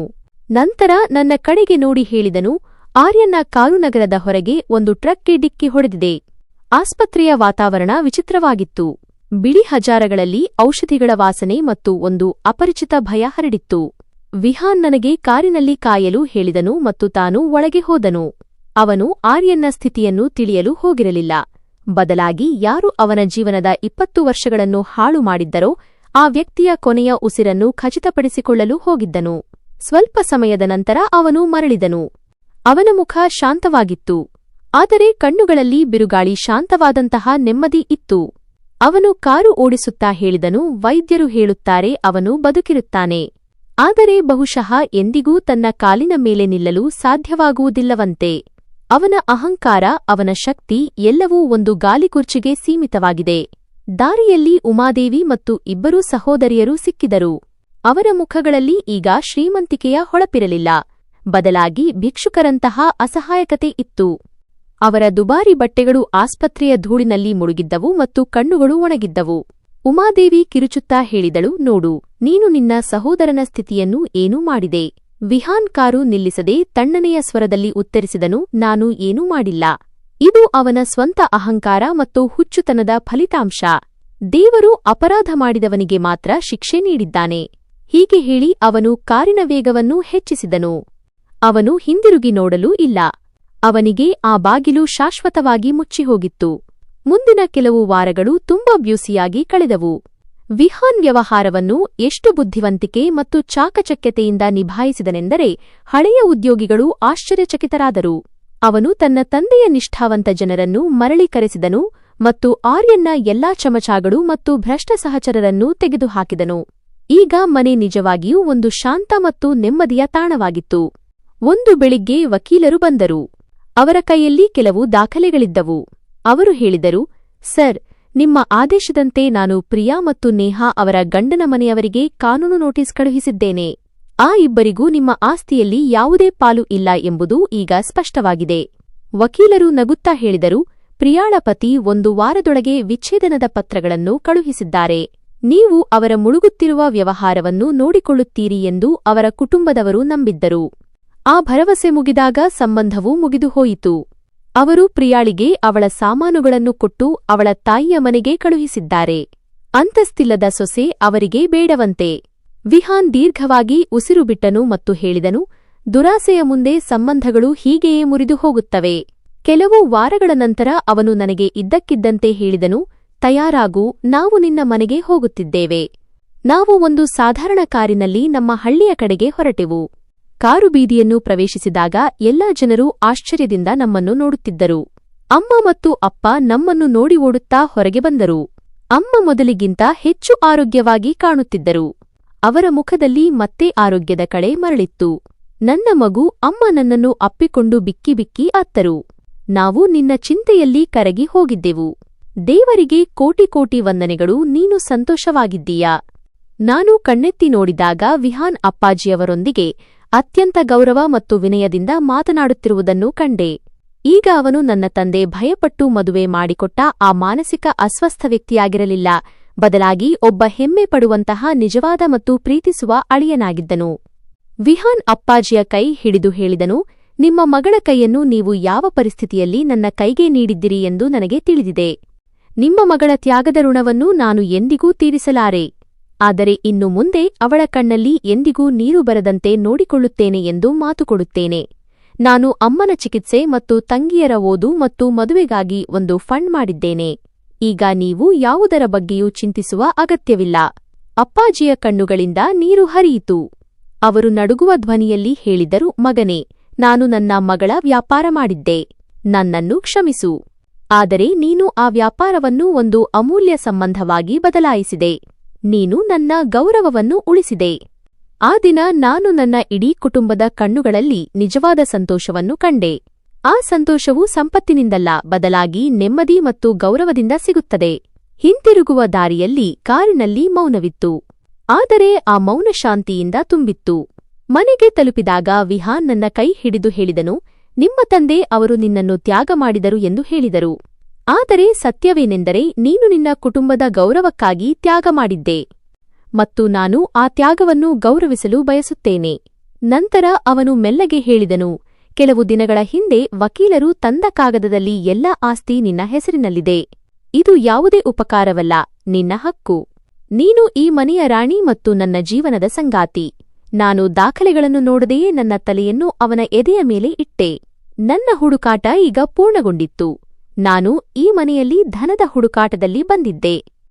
ಆದರೆ ದೇವರು ನನಗೆ ಧನದ ಜೊತೆಗೆ ಗೌರವ, ಪ್ರೀತಿ, ಶಾಂತಿ ಮತ್ತು ನನ್ನ ಆತ್ಮದ ಗಾಯಗಳಿಗೆ ಮುಲಾಮು ಹಚ್ಚುವಂತಹ ಜೀವನ ಸಂಗಾತಿಯನ್ನು ನೀಡಿದನು. ನಾವು ಸೇರಿ ಒಂದು ನರಕವನ್ನು ಸ್ವರ್ಗವನ್ನಾಗಿ ಬದಲಾಯಿಸಿದ್ದೆವು ಮತ್ತು ಈಗ ನಮ್ಮ ಮುಂದಿನ ಜೀವನ ಅದೇ ಸ್ವರ್ಗದಲ್ಲಿ ಕಳೆಯಲಿತ್ತು. ನನ್ನ ಕಥೆ ನಮಗೆ ಇದನ್ನೇ ಕಲಿಸುತ್ತದೆ. ನಿಜವಾದ ಸಂಪತ್ತು ಹಣ ಅಥವಾ ಆಸ್ತಿಯಲ್ಲ, ಬದಲಾಗಿ ಮಾನಸಿಕ ಶಾಂತಿ, ಗೌರವ ಮತ್ತು ನಿಜವಾದ ಸಂಬಂಧಗಳೇ ಮನುಷ್ಯನ ಅತಿದೊಡ್ಡ ಬಂಡವಾಳವಾಗಿವೆ. ದುರಾಸೆ ಯಾವಾಗಲೂ ಮನುಷ್ಯನನ್ನು ಅವನತಿ ಮತ್ತು ನಾಶದ ಕಡೆಗೆ ಒಯ್ಯುತ್ತದೆ. ವಿಹಾನ್ನ ಎದೆಯ ಮೇಲೆ ತಲೆಯಿಟ್ಟು ನನ್ನ ಜೀವನದ ಪ್ರಯಾಣ ಈಗ ಪೂರ್ಣಗೊಂಡಿದೆ ಎಂದು ನಾನು ಭಾವಿಸಿದೆ. ನಾನು ಆಸ್ತಿಯ ದಾಖಲೆಗಳನ್ನು ನೋಡಲಿಲ್ಲ, ಏಕೆಂದರೆ ಕಾಗದದ ಸಂಪತ್ತು ನನಗೆ ಎಂದಿಗೂ ಮುಖ್ಯವಾಗಿರಲಿಲ್ಲ. ನಿಜವಾದ ಸಂಪತ್ತು ವಿಹಾನ್ನ ಕಣ್ಣುಗಳಲ್ಲಿತ್ತು, ಅದು ಈಗ ಗೌರವ ಮತ್ತು ಮುರಿಯದ ಪ್ರೀತಿಯಿಂದ ತುಂಬಿತ್ತು. ಆ ರಾತ್ರಿ ನಮ್ಮ ಕೋಣೆಯಲ್ಲಿ ಮೊದಲ ಬಾರಿಗೆ ಅಂತಹ ಶಾಂತಿ ಇತ್ತು. ಅದು ಎರಡು ಸೋತ ಆತ್ಮಗಳ ನೆಮ್ಮದಿಯಿಂದ ಹುಟ್ಟಿತ್ತು. ನಾವು ಗಂಟೆಗಟ್ಟಲೆ ಒಬ್ಬರನ್ನೊಬ್ಬರು ಮಾತನಾಡಿಸಿದೆವು. ಅವನು ತನ್ನ 20 ವರ್ಷಗಳ ಹುಚ್ಚುತನದ ಪ್ರತಿಕ್ಷಣವನ್ನು, ಅವನು ಹೇಗೆ ಪ್ರತಿದಿನ ಒಂದೊಂದು ಕ್ಷಣ ಬದುಕಿದನು ಎಂಬುದನ್ನು ಹೇಳಿದನು. ಒಂದು ವೇಳೆ ಅವನು ಸೋತರೆ ಅವನ ತಂದೆಯ ಸಂಪತ್ತು ಮತ್ತು ಪರಂಪರೆಯನ್ನು ಈ ದುರಾಸೆಯ ಜನರು ವಶಪಡಿಸಿಕೊಳ್ಳುತ್ತಾರೆ ಎಂಬ ಭಯದಲ್ಲಿ ಅವನು ಬದುಕಿದ್ದನು. ಹಾಲ್ನ ಪರದೆಗಳ ಹಿಂದೆ ಅಡಗಿಕೊಂಡು ಅಥವಾ ಮುಚ್ಚಿದ ಬಾಗಿಲುಗಳ ಹೊರಗೆ ನಿಂತು ಅವನು ಅವರ ಪ್ರತಿಯೊಂದು ಸಂಚನ್ನು ಹೇಗೆ ಕೇಳುತ್ತಿದ್ದನು ಎಂದು ಹೇಳಿದನು. ಅವನ ವ್ಯವಹಾರವನ್ನು ನಿಧಾನವಾಗಿ ಲೂಟಿ ಮಾಡುವುದು, ಅವನನ್ನು ಹುಚ್ಚ ಎಂದು ಸಾಬೀತುಪಡಿಸಲು ಯೋಜನೆ ರೂಪಿಸುವುದು ಮತ್ತು ಕೊನೆಯಲ್ಲಿ ನಿಗಾವಣೆಯ ಅವಶ್ಯಕತೆ ಇದೆ ಎಂದು ಸಾಬೀತುಪಡಿಸಲು ನನ್ನನ್ನು ಅವನ ಜೀವನಕ್ಕೆ ತರುವುದು. ಮೀರಾ, ಅವನು ನನ್ನ ಕೈ ಹಿಡಿದು ಹೇಳಿದನು, ನೀನು ನನ್ನ ಕತ್ತಲೆಯಲ್ಲಿ ಬೆಳಕಾಗಿ ಬಂದೆ. ಯಾವ ದಿನ ನಾನು ನಿನ್ನನ್ನು ಮಧ್ಯರಾತ್ರಿಯಲ್ಲಿ ಅಳುತ್ತಾ ದೇವರಲ್ಲಿ ಪ್ರಾರ್ಥಿಸುವುದನ್ನು ಕೇಳಿದನೋ ಮತ್ತು ಮರುಕ್ಷಣವೇ ನೀನು ಕಣ್ಣೀರು ಒರೆಸಿ ಕೆಲಸ ಮಾಡಲು ಪ್ರಾರಂಭಿಸಿದೆಯೋ, ನೀನು ಎಷ್ಟು ಬಲಶಾಲಿ ಎಂದು ನನಗೆ ಅನ್ನಿಸಿತು. ಆಗಲೇ ನಾನು ನಿರ್ಧರಿಸಿದೆ, ಇನ್ನು ಸಾಕು, ಈಗ ಈ ನಾಟಕ ಬಂದ್ ಆಗಬೇಕು. ನಾನು ಹೇಳಿದೆ, ನಾನು ಈ ಮನೆಯಲ್ಲಿ ಸಂಪತ್ತಿನ ಹುಡುಕಾಟದಲ್ಲಿ ಬಂದಿದ್ದೆ, ಆದರೆ ನನಗೆ ಸಿಕ್ಕಿದ್ದು ಸಂಪತ್ತಿಗಿಂತ ಹೆಚ್ಚು ಅಮೂಲ್ಯವಾದದ್ದು. ಮುಂದಿನ ಕೆಲವು ತಿಂಗಳುಗಳಲ್ಲಿ ವಿಹಾನ್ ಕುಟುಂಬದ ವ್ಯವಹಾರವಾದ ದೀಪಕ್ ಉದ್ಯೋಗ್ಗೆ ಹೊಸ ಜೀವ ನೀಡಿದನು. ಅವನು ಕೇವಲ ಒಬ್ಬ ಮಾಲೀಕನಾಗಿರಲಿಲ್ಲ, ಒಬ್ಬ ಕುಶಲ ತಂತ್ರಜ್ಞನಾಗಿದ್ದನು. ವಿಹಾನ್ ವರ್ಷಗಳ ಕಾಲ ತನ್ನ ಸಾಮರ್ಥ್ಯವನ್ನು ಮರೆಮಾಚಿದ್ದನು, ಆದರೆ ಈಗ ಅದು ಜೋರಾಗಿ ಎಲ್ಲರ ಮುಂದೆ ಬರುತ್ತಿತ್ತು. ಅವನು ಕಂಪನಿಯ ಹಳೆಯ ಉದ್ಯೋಗಿಗಳೊಂದಿಗೆ ಪ್ರಾಮಾಣಿಕವಾಗಿ ಮಾತನಾಡಿದನು. ಹೊಸ ತಂತ್ರಜ್ಞಾನಗಳನ್ನು ಪರಿಚಯಿಸಿದನು ಮತ್ತು ಪಾರದರ್ಶಕತೆಯನ್ನು ಹೆಚ್ಚಿಸಿದನು. 6 ತಿಂಗಳ ಒಳಗೆ ಕಂಪನಿಯು ಆರ್ಯನ್ನ ದುರಾಡಳಿತದ ವರ್ಷಗಳಲ್ಲಿ ಆದ ನಷ್ಟವನ್ನು ಹಿಂದಿಕ್ಕಿ ಮತ್ತೆ ಲಾಭ ಗಳಿಸಲು ಪ್ರಾರಂಭಿಸಿತು. ಒಂದು ಸಂಜೆ ವಿಹಾನ್ ಕೆಲಸದಿಂದ ಮರಳಿದಾಗ ಅವನ ಮುಖದಲ್ಲಿ ಆಳವಾದ ಆಲೋಚನೆ ಇತ್ತು. ಮೀರಾ, ಅವನು ಹೇಳಿದನು, ಆರ್ಯನ್ ಮತ್ತು ಅವನ ತಾಯಿಯೊಂದಿಗೆ ಏನಾಯಿತು? ಇದನ್ನು ತಿಳಿದುಕೊಳ್ಳುವುದು ಅವಶ್ಯಕ. ನಾನು ಕೇಳಿದೆ, ಏನಾಯಿತು? ನಾನು ಅವರಿಗಾಗಿ ಸ್ವಲ್ಪ ಹಣ ಮತ್ತು ಒಂದು ಸಣ್ಣ ಮನೆ ಖರೀದಿಸುವ ವ್ಯವಸ್ಥೆ ಮಾಡಿದ್ದೇನೆ. ಆ ಅಪಘಾತದ ನಂತರ ಆರ್ಯನ್ ಗಾಲಿ ಕುರ್ಚಿಯಲ್ಲಿದ್ದಾನೆ. ಉಮಾದೇವಿ ಮತ್ತು ಇಬ್ಬರು ಸಹೋದರಿಯರು ನಗರದ ಹೊರಗೆ ಒಂದು ಸಣ್ಣ ಬಾಡಿಗೆ ಮನೆಯಲ್ಲಿ ವಾಸಿಸುತ್ತಿದ್ದರು. ಆದರೆ ಅವರೀಗ ಶೀಘ್ರದಲ್ಲೇ ಅದನ್ನು ಬಿಡಬೇಕಾಯಿತು. ದುರಾಸೆಯ ಕಾರಣದಿಂದ ಸಂಬಂಧಗಳು ಮೊದಲೇ ಮುರಿದು ಹೋಗಿದ್ದವು. ಈಗ ಅವರ ಬಳಿ ಹಣವೂ ಇಲ್ಲ, ಗೌರವವೂ ಇಲ್ಲ. ವಿಹಾನ್ ದೀರ್ಘವಾಗಿ ಉಸಿರುಬಿಟ್ಟನು. ಅವರು ನನ್ನೊಂದಿಗೆ ಮಾಡಿದ್ದು ಭಯಾನಕವಾಗಿತ್ತು. ಆದರೆ ನಾನು ನನ್ನ ತಂದೆಯ ಪರಂಪರೆಯನ್ನು ದಯೆ ಮತ್ತು ಗೌರವದ ತಳಹದಿಯ ಮೇಲೆ ನಿರ್ಮಿಸಲು ಬಯಸುತ್ತೇನೆ. ಅವರು ಶಿಕ್ಷೆ ಅನುಭವಿಸಿದ್ದಾರೆ ಮತ್ತು ನಾನು ಇನ್ನು ಮುಂದೆ ದ್ವೇಷವನ್ನು ಇಟ್ಟುಕೊಳ್ಳಲು ಬಯಸುವುದಿಲ್ಲ. ವಿಹಾನ್ನ ಈ ನಿರ್ಧಾರ ಅವನು ಕೇವಲ ಒಬ್ಬ ಚತುರ ಉದ್ಯಮಿ ಮಾತ್ರವಲ್ಲ, ಒಬ್ಬ ಮಹಾನ್ ಆತ್ಮವುಳ್ಳ ವ್ಯಕ್ತಿ ಎಂಬುದಕ್ಕೆ ನನಗೆ ಅತಿದೊಡ್ಡ ಸಾಕ್ಷಿಯಾಗಿತ್ತು. 1 ವರ್ಷದ ನಂತರ ದೀಪಾವಳಿ ಹಬ್ಬವಿತ್ತು. ನಮ್ಮ ಮನೆ ಮೊದಲ ಬಾರಿಗೆ ನಿಜವಾದ ಸಂತೋಷದಿಂದ ಬೆಳಗುತ್ತಿತ್ತು. ನಾವು ನಮ್ಮ ಬಾಲ್ಕನಿಯಲ್ಲಿ ಕುಳಿತಿದ್ದ ಆ ರಾತ್ರಿ ನಾನು ವಿಹಾನ್ ಮುಂದೆ ಒಂದು ಸಣ್ಣ ಉಡುಗೊರೆ ಪೆಟ್ಟಿಗೆಯನ್ನು ಇಟ್ಟೆ. ಅವನು ಅದನ್ನು ತೆರೆದನು. ಒಳಗೆ ಒಂದು ಸಣ್ಣ ಜೋಡಿ ಬೂಟುಗಳು ಮತ್ತು ಮಗುವಿನ ಸ್ಕ್ಯಾನಿಂಗ್ ರಿಪೋರ್ಟ್ ಇತ್ತು. ವಿಹಾನ್ ಮೊದಲು ವರದಿಯನ್ನು ನೋಡಿದನು, ನಂತರ ಬೂಟುಗಳನ್ನು. ಅವನ ಮುಖ ಮೊದಲು ಆಶ್ಚರ್ಯದಿಂದ ತುಂಬಿತು, ನಂತರ ಅವನ ಕಣ್ಣುಗಳಲ್ಲಿ ತೇವಾಂಶ ಬಂದಿತು. ಮೀರಾ, ಅವನು ನಡುಗುತ್ತಾ ಕೇಳಿದನು, ಇದು ನಿಜವೇ? ನಾನು ನಗುತ್ತಾ ಹೌದು ಎಂದೆ. ಅವನು ಎದ್ದು ನನ್ನನ್ನು ತಬ್ಬಿಕೊಂಡನು. ಇದು ನನ್ನ ಜೀವನದ ಅತಿದೊಡ್ಡ ಉಡುಗೊರೆ, ಅವನು ಪಿಸುಗುಟ್ಟಿದನು. ಈಗ ಈ ಮನೆಯಲ್ಲಿ ಇನ್ನೊಬ್ಬ ವಿಹಾನ್ ಬರುವುದಿಲ್ಲ, ಯಾರು ನೆರಳಿನಂತೆ ಇರುತ್ತಾನೋ. ಈಗ ಪ್ರೀತಿ ಮತ್ತು ಸತ್ಯದ ವಾತಾವರಣದಲ್ಲಿ ಬೆಳೆಯುವ ಮಗು ಬರುತ್ತದೆ. ಆ ಕ್ಷಣ ನಾನು ಈ ದುರಾಸೆ ಮತ್ತು ಸಂಚುಗಳಿಂದ ತುಂಬಿದ ಮನೆಯನ್ನು ನರಕ ಎಂದು ಭಾವಿಸಿದ್ದೆನೋ, ಅದು ಈಗ ಪ್ರೀತಿ ಮತ್ತು ಹೊಸ ಜೀವನದ ಸ್ವರ್ಗವಾಗಿ ಬದಲಾಗಿದೆ ಎಂದು ನನಗೆ ಅನ್ನಿಸಿತು. ಕೆಲವು ತಿಂಗಳುಗಳ ನಂತರ ನಮ್ಮ ಮನೆಗೆ ಒಂದು ಪುಟ್ಟ ದೇವತೆಯ ಆಗಮನವಾಯಿತು. ನಾವು ಅವಳಿಗೆ ಶಾಂತಿ ಎಂದು ಹೆಸರಿಟ್ಟೆವು. ಆ ಶಾಂತಿಗಾಗಿ ನಾವು ವರ್ಷಗಟ್ಟಲೆ ಹೋರಾಡಿದ್ದೆವು. ವಿಹಾನ್ ನನ್ನನ್ನು ಮತ್ತು ಶಾಂತಿಯನ್ನು ತನ್ನ ಜೀವನದ ಕೇಂದ್ರಬಿಂದುವಾಗಿಸಿಕೊಂಡನು. ನಾವು ನಮ್ಮ ಪರಂಪರೆಯನ್ನು ಕೇವಲ ಸಂಪತ್ತಿನ ರೂಪದಲ್ಲಿ ಅಲ್ಲ, ಬದಲಾಗಿ ಒಂದು ಜವಾಬ್ದಾರಿಯ ರೂಪದಲ್ಲಿ ನೋಡಿದೆವು. ವಿಹಾನ್ ತನ್ನ ತಂದೆಯ ಹೆಸರಿನಲ್ಲಿ ಒಂದು ಚಾರಿಟಬಲ್ ಟ್ರಸ್ಟ್ ಅನ್ನು ಪ್ರಾರಂಭಿಸಿದನು. ಇದು ಶಿಕ್ಷಣ ಸಿಗದ ಬಡ ಮಕ್ಕಳಿಗೆ ಸಹಾಯ ಮಾಡುತ್ತಿತ್ತು. ಒಂದು ದಿನ ನಾನು ನನ್ನ ಮಗಳನ್ನು ಮಡಿಲಲ್ಲಿ ಇಟ್ಟುಕೊಂಡು ಕುಳಿತಿದ್ದೆ. ವಿಹಾನ್ ನನ್ನನ್ನು ಕೇಳಿದನು, ನೋಡು ಮೀರಾ, ಈ ಮನೆ ಈಗ ಹೇಗಿದೆ? ಇದು ಗೋಡೆಗಳು ಮತ್ತು ಕಲ್ಲುಗಳ ಮಹಲ್ ಆಗಿ ಉಳಿದಿಲ್ಲ, ಬದಲಾಗಿ ಭಾವನೆಗಳು ಮತ್ತು ಪ್ರೀತಿಯ ಗೂಡಾಗಿದೆ. ನಾನು ಉತ್ತರಿಸಿದೆ, ವಿಹಾನ್, ನಿಜವಾದ ಸಂಪತ್ತು ಆಸ್ತಿಯಲ್ಲ, ಬದಲಾಗಿ ಶುದ್ಧ ಮನಸ್ಸಿನೊಂದಿಗೆ ಮಲಗಿದಾಗ ಸಿಗುವ ಶಾಂತಿಯಾಗಿದೆ. ದುರಾಸೆ ಆ ಕುಟುಂಬವನ್ನು ಹಾಳುಮಾಡಿತು, ಆದರೆ ನಿನ್ನ ತಾಳ್ಮೆ ಮತ್ತು ಸತ್ಯ ನಮ್ಮನ್ನು ಉಳಿಸಿತು. ವಿಹಾನ್ ನಿಧಾನವಾಗಿ ನನ್ನ ಕೈ ಹಿಡಿದನು. ನಮ್ಮ ಕಥೆ ನಮಗೆ ದುರಾಸೆ ಎಷ್ಟೇ ದೊಡ್ಡದಾಗಿದ್ದರೂ ಸತ್ಯ ಮತ್ತು ತಾಳ್ಮೆ ಯಾವಾಗಲೂ ಕೊನೆಯಲ್ಲಿ ಗೆಲ್ಲುತ್ತದೆ ಎಂಬುದನ್ನು ಕಲಿಸುತ್ತದೆ. ವಿಹಾನ್ನ 20 ವರ್ಷಗಳ ಸಂಯಮ ಇದಕ್ಕೆ ಅತಿದೊಡ್ಡ ಸಾಕ್ಷಿಯಾಗಿತ್ತು. ಜೀವನದ ನಿಜವಾದ ಸಂಪತ್ತು ಭೌತಿಕ ಆಸ್ತಿಯಲ್ಲ, ಬದಲಾಗಿ ಮಾನಸಿಕ ಶಾಂತಿ, ಆತ್ಮಗೌರವ ಮತ್ತು ನಿಜವಾದ ಸಂಬಂಧಗಳು. ಯಾರು ಸಂಪತ್ತಿನ ಹಿಂದೆ ಓಡಿದರೋ ಅವರು ಅನಾಥರಾದರು, ಮತ್ತು ಯಾರು ಆತ್ಮಸಾಕ್ಷಿಯನ್ನು ಆರಿಸಿಕೊಂಡರೋ ಅವರಿಗೆ ಎಲ್ಲವೂ ಸಿಕ್ಕಿತು. ವಿಹಾನ್ ತನ್ನ ಶತ್ರುಗಳಿಗೆ ಶಿಕ್ಷೆ ನೀಡುವ ಬದಲು ಅವರನ್ನು ಕ್ಷಮಿಸಿ ಮತ್ತು ಅವರಿಗಾಗಿ ಒಂದು ದಾರಿ ಮಾಡಿಕೊಡುವ ಮೂಲಕ ದ್ವೇಷಕ್ಕಿಂತ ಕರುಣೆ ದೊಡ್ಡ ಶಕ್ತಿ ಎಂದು ತೋರಿಸಿಕೊಟ್ಟನು. ನಾನು ನನ್ನ ಕುಟುಂಬಕ್ಕಾಗಿ ನೀಡಿದ ತ್ಯಾಗ ಕೇವಲ ನನ್ನ ಮದುವೆಗೆ ಸೀಮಿತವಾಗಿರಲಿಲ್ಲ. ಆ ತ್ಯಾಗ 20 ವರ್ಷಗಳಿಂದ ಮಲಗಿದ್ದ ಒಬ್ಬ ವ್ಯಕ್ತಿಗೆ ಧೈರ್ಯ ನೀಡಿತು. ನಾವು ಸೇರಿ ಒಂದು ಹಾಳಾದ ಮನೆಯಲ್ಲಿ ಮತ್ತೆ ಜೀವನ, ಪ್ರೀತಿ ಮತ್ತು ಗೌರವವನ್ನು ಸ್ಥಾಪಿಸಿದೆವು. ಒಬ್ಬರಿಗೊಬ್ಬರು ಸಾಥ್ ನೀಡಿದರೆ ಎಂತಹ ನರಕವನ್ನು ಸ್ವರ್ಗವನ್ನಾಗಿ ಬದಲಾಯಿಸಬಹುದು ಎಂಬುದನ್ನು ನಾವು ಸಾಬೀತುಪಡಿಸಿದೆವು. ಸ್ನೇಹಿತರೆ, ಈ ಕಥೆ ಸಂಪೂರ್ಣವಾಗಿ ಕಾಲ್ಪನಿಕವಾಗಿದೆ ಮತ್ತು ಇದರ ಉದ್ದೇಶ ಕೇವಲ ಮನರಂಜನೆ ಮತ್ತು ನೈತಿಕ ಶಿಕ್ಷಣ ನೀಡುವುದಾಗಿದೆ. ಇದರಲ್ಲಿ ವರ್ಣಿಸಲಾದ ಘಟನೆಗಳು, ಸ್ಥಳಗಳು ಮತ್ತು ಪಾತ್ರಗಳು ನಿಜ ಜೀವನದ ಯಾವುದೇ ವ್ಯಕ್ತಿ ಅಥವಾ ಘಟನೆಗೆ ಸಂಬಂಧಿಸಿಲ್ಲ. ಈ ಕಥೆಯು ಯಾವುದೇ ಜಾತಿ, ವರ್ಗ ಅಥವಾ ಸಮುದಾಯದ ಭಾವನೆಗಳಿಗೆ ಧಕ್ಕೆ ತರುವ ಉದ್ದೇಶವನ್ನು ಹೊಂದಿಲ್ಲ. ಕಥೆಯಲ್ಲಿ ಅನೈತಿಕ ನಡವಳಿಕೆಯ ಚಿತ್ರಣವನ್ನು ಕೇವಲ ಪಾತ್ರಗಳ ಬೆಳವಣಿಗೆ ಮತ್ತು ಕಥೆಯ ಪಾಠಕ್ಕೆ ಒತ್ತು ನೀಡಲು ಮಾಡಲಾಗಿದೆ. ಮತ್ತು ಇದನ್ನು ಯಾವುದೇ ರೀತಿಯಲ್ಲಿ ಸ್ವೀಕಾರಾರ್ಹ ಅಥವಾ ಅನುಕರಣೀಯ ಎಂದು ಪರಿಗಣಿಸಬಾರದು. ಓದುಗರು ಇದನ್ನು ಕೇವಲ ಒಂದು ಕಥೆಯಾಗಿ ತೆಗೆದುಕೊಳ್ಳಬೇಕೆಂದು ವಿನಂತಿ. ಹಾಗಾದರೆ ಸ್ನೇಹಿತರೆ, ನಮ್ಮ ಇಂದಿನ ಈ ಕಥೆ ನಿಮಗೆ ಹೇಗೆ ಅನ್ನಿಸಿತು ಎಂದು ಕಾಮೆಂಟ್ ಮಾಡುವ ಮೂಲಕ ಖಂಡಿತ ತಿಳಿಸಿ ಮತ್ತು ಇಂತಹದೇ ಕಥೆಗಳನ್ನು ಕೇಳಲು ನಮ್ಮ ಚಾನೆಲ್ ಟಿಆರ್ ಹಿಂದಿ ಕಹಾನಿ ಅನ್ನು ಸಬ್ಸ್ಕ್ರೈಬ್ ಮಾಡಿ ಮತ್ತು ನಮ್ಮ ಈ ಕಥೆಗೆ ಒಂದು ಲೈಕ್ ಕೂಡ ನೀಡಿ. ಜೊತೆಗೆ ಶೇರ್ ಕೂಡ ಮಾಡಿ. ಮತ್ತು ಹೌದು ಸ್ನೇಹಿತರೆ, ನೀವು ಈ ಕಥೆಯನ್ನು ಯಾವ ನಗರದಿಂದ ಕೇಳುತ್ತಿದ್ದೀರಿ ಎಂಬುದನ್ನು ಕಾಮೆಂಟ್ ಮಾಡಿ ನಿಮ್ಮ ನಗರದ ಹೆಸರನ್ನು ಖಂಡಿತ ತಿಳಿಸಿ. ಧನ್ಯವಾದಗಳು.